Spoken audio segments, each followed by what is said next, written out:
Lubang tambang batu bara Mbah Suro di Sawalunto merupakan bukti bisu kekejaman kolonial Belanda terhadap bangsa pribumi yang dirantai kayak hewan, dipaksa bekerja tambang secara tidak manusiawi. Saudaraku, Sawalunto adalah sebuah kota kecil yang ada di Sumatera Barat, di mana kota ini banyak peninggalan pengedar sejarah, terutama yang berkaitan dengan tambang batu bara, dan sekaligus juga sebagai saksi bisu atas kekejaman Belanda terhadap bangsa Indonesia di dalam mengeksplorasi batu bara di Sawalunto ini. Dan untuk pertama yang kita kunjungi adalah lubang tambang Mbah Suro. Assalamualaikum warahmatullahi wabarakatuh. Salam jumpa kembali dengan channel kesayangan kita, Arsal Pam.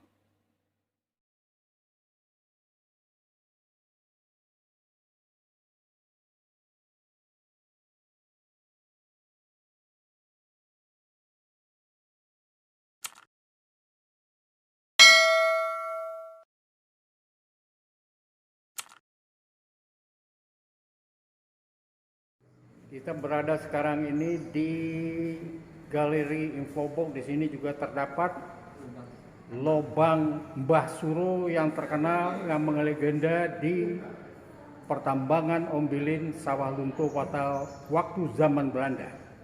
Oke, mari kita. Saudaraku, sebelum kita masuk ke lubang tambang Mbah Suro, kita disuguhi dengan patung seorang mandor dengan 2 orang pekerja tambang.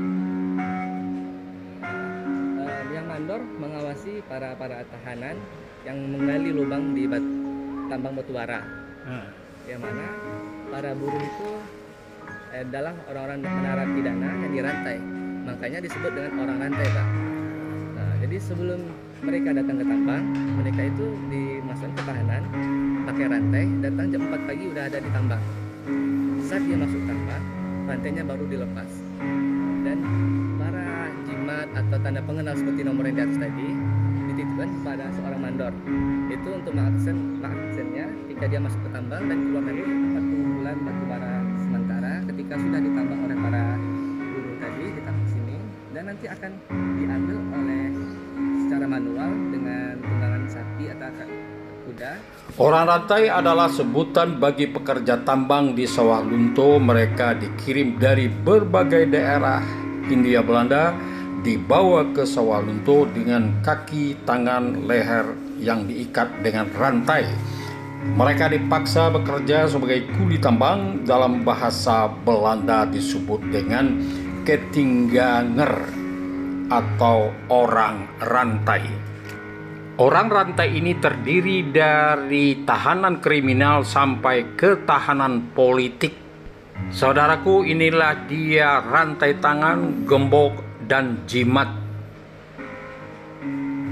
Ini adalah rantai leher dan palu. Ini adalah palu. Dan selanjutnya inilah peninggalan dari sandal para orang rantai yang terbuat dari kulit.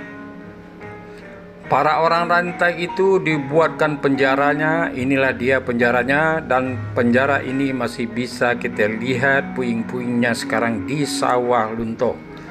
Saudaraku, para orang rantai tidak mengenal nama. Yang dikenal adalah nomor yang dicap di badan para orang rantai tersebut, seperti kayak mecap sapi atau binatang. Jika orang rantai itu meninggal, yang dikasih di nisannya adalah nomor yang tertera pada tubuh mereka, bukan nama.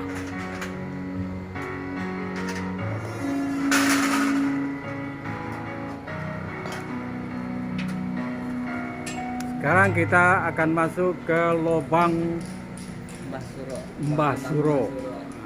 Oke. Sebelum kita masuk ke sini, Pak, lebih baik kita berdoa dulu dan bacaan yang pertama masing-masing. Oke. Baiklah, Pak.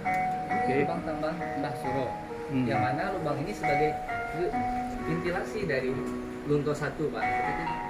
Iya. Ini bangunan ini udah ada sedikit renovasi. Soalnya saat dulu kan di tahun 2006 untuk konservasi jalannya masih tanah, nggak tangga seperti ini pak. Oh gitu. Ya, karena ada batu bara di Sawalunto. Iya, itu. Seperti bayuran.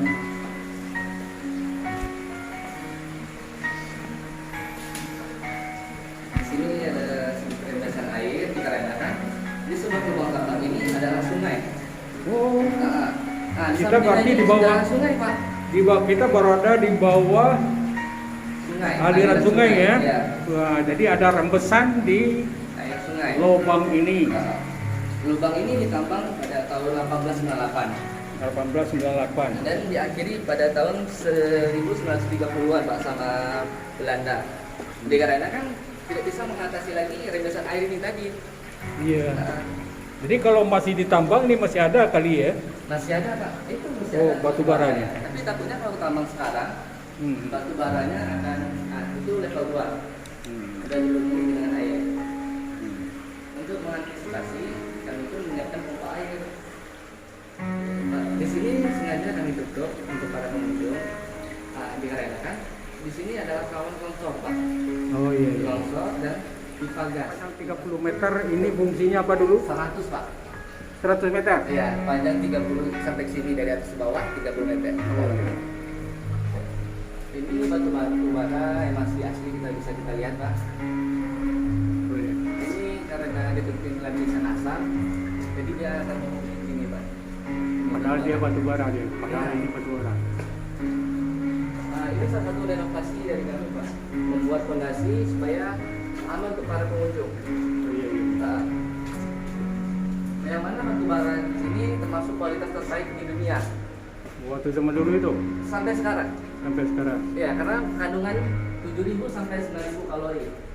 Batu bara yang mengkilat dan bagus. Terus tonton batu bara ini. Ya, itu batu bara. Inilah dia batu bara yang sudah mulai memutih karena asap. Asap. Jadi kelihatan batu baranya ya.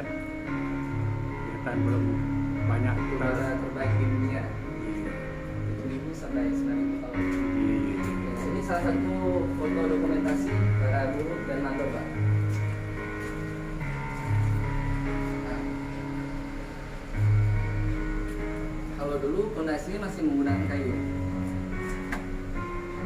Ini foto Ini dulu ya cara tambangnya ya. Ya, ini foto salah satu para penambang pak.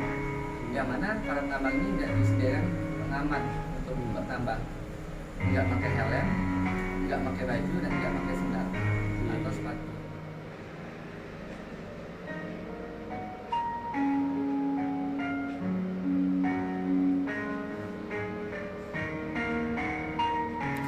Saudaraku, beginilah suasana di dalam tambang ketika itu. Anda bisa lihat bertelanjang dada tanpa alat pengaman. Ini mandor lagi berdiri mengontrol pekerja tambang memasukkan batu bara ke dalam lori.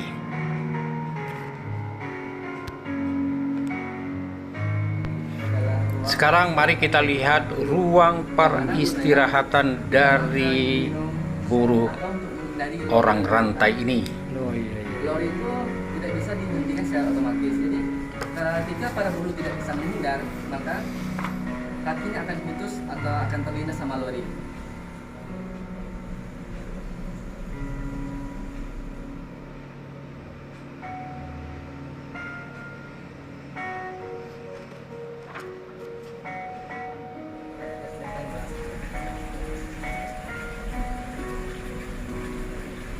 Jadi ini masuk dalam kategori Level 2. level 2 Ya, dan masih kelihatan asli ya. masih asli pak. Di sini kami kemarin sempat mau membuka untuk para pengunjung. Tapi karena rembesan airnya terlalu deras, terlalu cepat masuknya, jadi tidak memungkinkan untuk para pengunjung masuk ke level 2. Dan satu lagi juga sebenarnya juga banyak kamera di sana juga kan. Karena salah satu fasilitas kami untuk para pengunjung dapat pemberian oksigen ke dalam tambang. Orang zaman dulu tidak ada dilengkapi dengan pemberian oksigen. Jadi ketika orang itu masuk 1.000 orang, otomatis akan keluar cuma 500 orang pak atau 600. Ini batu bata yang dibuat oleh Belanda dan masih asli, belum dirubah-rubah. Ini sebenarnya untuk pergeseran lempeng Pak. Di sini rawan longsor, jadi Belanda mengantisipasi dengan batu bata. Oh iya. Kalau tempat yang tidak rawan longsor, maka Belanda akan cuma menanah dengan kayu. Iya. Nah, ini ditempati batu bata karena di sini titik rawan longsor. Saudaraku, inilah dia alat penambang secara manual yang dipergunakan orang rantai.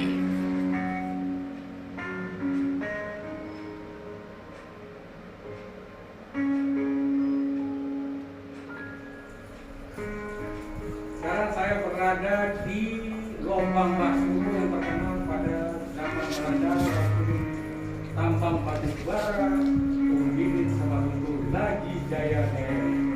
Saudaraku, Mbah Suro adalah seorang mandor orang rantai. Nama lengkapnya adalah Lemtak Surono, memiliki ilmu kebatinan yang tinggi dan panutan serta disegani oleh masyarakat.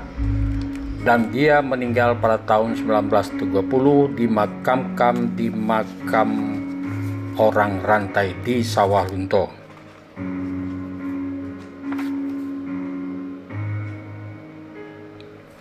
Saudaraku, beginilah proses penambangan batu bara, mulai dari penambangan di dalam lubang, dibawa keluar melalui lori dan dimuat ke gerbong kereta api dan dibawa ke Eemhaven atau Teluk Bayur sekarang untuk dibawa ke Eropa.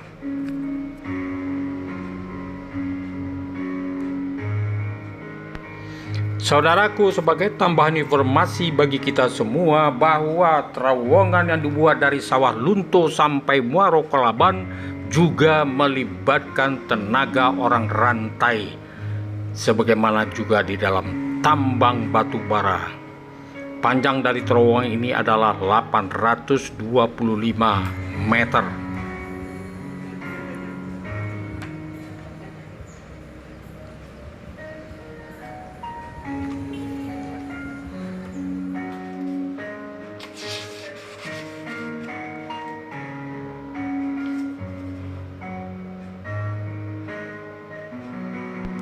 Oke, saudaraku, itulah tadi tayangan kami tentang orang rantai yang dipaksa bekerja di tambang batu bara Sawalunto oleh kolonial Belanda yang tidak manusiawi. Semoga tayangan ini bermanfaat, dan jika bermanfaat silakan Anda share kepada teman yang lain. Dan sampai jumpa pada episode yang akan datang. Wassalamualaikum warahmatullahi wabarakatuh.